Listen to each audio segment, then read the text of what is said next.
বসন্তৰ আগমন মানেই অসমীয়াৰ বাবে বহাগৰ উন্মাদনা। কেৱল এটা উৎসৱেই নহয়, বহাগ বা ৰঙালী বিহু হ'ল আমাৰ জীৱনৰ দপদপনি, আমাৰ যৌৱনৰ উৎসৱ। কৃষি সংস্কৃতিৰ সৈতে এই বিহুৰ এক নিবিড় সম্বন্ধ আছে। পুৰণি বিশ্বাস অনুসৰি ডেকা গাভৰুৰ এই উলহ-মালহে পৃথিৱীৰ উৰ্বৰতা বৃদ্ধি কৰে।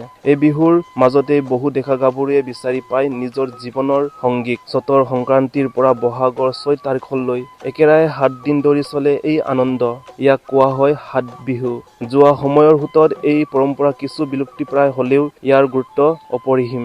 গৰু বিহু চ'তৰ দুমাহীৰ দিনা গৰুক গা ধুৱাই নতুন পঘাৰে বান্ধি বছৰটোলৈ আশীৰ্বাদ লোৱা হয়। মানুহ বিহু 1 বহাগৰ দিনা চলে চেনেহৰ আদান-প্ৰদান। ডাঙৰক সেৱা কৰি লোৱা হয় বিহুৱান বা গামোচা। চলে হুঁচৰিৰ উখল-মাখল। কুটুম বিহু আপোন মানুহৰ ঘৰলৈ যোৱা আৰু আত্মীয়তা বৃদ্ধি কৰাৰ দিন। আপুনি জানেনে, নামনি অসমৰ কিছু ঠাইত মেলা বিহু বা হাট বিহু পাতি গছৰ তলত বিহু নাচি প্ৰকৃতিৰ পূজা কৰা হয়। ঠিক তেনেদৰে বিহুৰ আখৰাক কোৱা হয় চ'ত বিহু আৰু নিশাবোৰত মৰা বিহুক ৰাতি বিহু বুলি জনা যায়। অৱশেষত সপ্তম দিনা আছে চেৰা বিহু। নাচি-বাগি বাগৰি পৰা ডেকা গাভৰুৱে চেনেহৰ বিহুটি বিদায় দিয়ে পুনৰ অহা বছৰলৈ বাট চায়। ৰঙালীৰ এই ৰঙে আপোনাৰ জীৱনটো ৰঙীন কৰি তোলক। অসমীয়া সংস্কৃতি জীয়াই ৰাখো আহক। ধন্যবাদ।